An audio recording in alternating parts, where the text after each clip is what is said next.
second edition, Polymorph Self. Now, at the end of the 1.5 era, Gary Gygax was forced out of the company. He was one of the co-creators of the game. And so, in order to erase his legacy, a second edition was created. Now, he had plans to do a second edition and gave some clues about what was going to be in it in the Pages of the Dragon. But now Zeb Cook was put in charge of it and told to erase his legacy.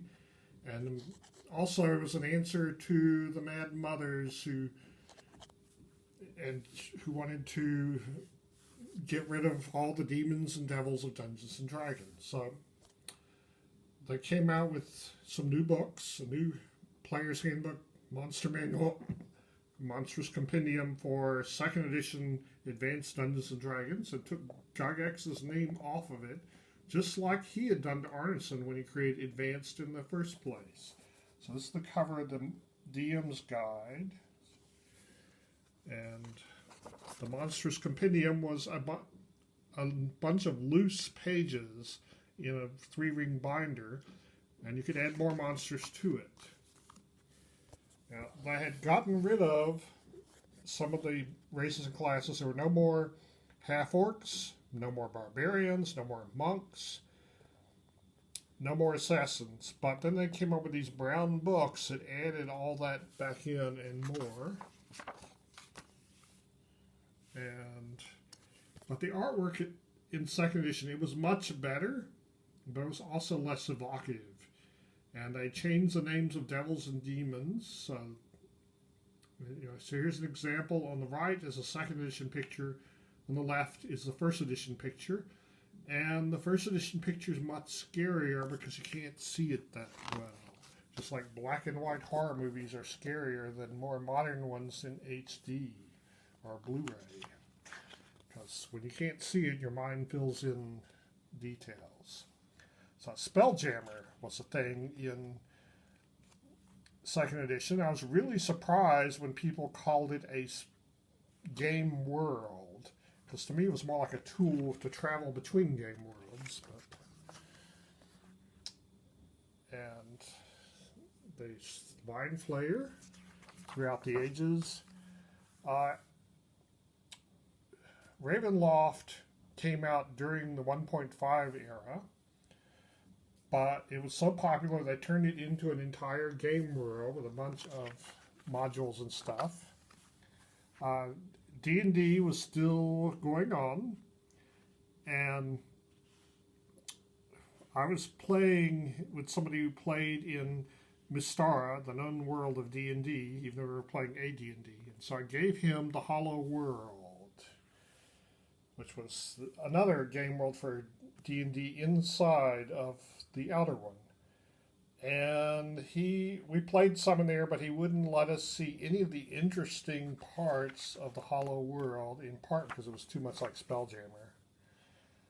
So that was a shame. Here's pictures of the dragon throughout the ages. In second edition, dragons and giants were much tougher. But not fifth edition pictures. Hard to tell what you're seeing there. There's some more. This is the picture from the Rules Cyclopedia. Now, at the end of D&D, they published all the box sets as a single hardback book called the Rules Cyclopedia, and I really wished I'd gotten it, but it's now available on print on demand, so I got it. Now, Dark Sun was a post-apocalyptic world. I thought it was the second edition world when it came out, but it turned out they made a bunch of second edition worlds. And the art style was very distinctive at the time, but it became very influential towards the art of later editions.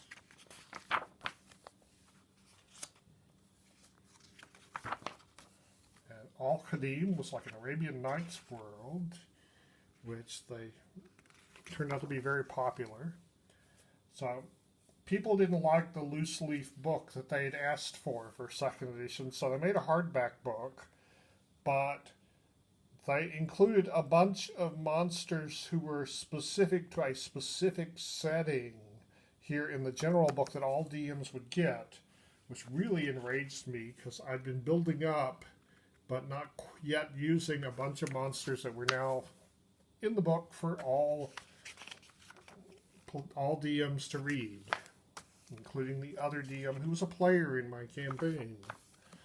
I used to love the planes, but Planescape cured me of that. I didn't like the art that came with Planescape as far as the cover art. I never saw any of this stuff, but I'm not that wild about this either.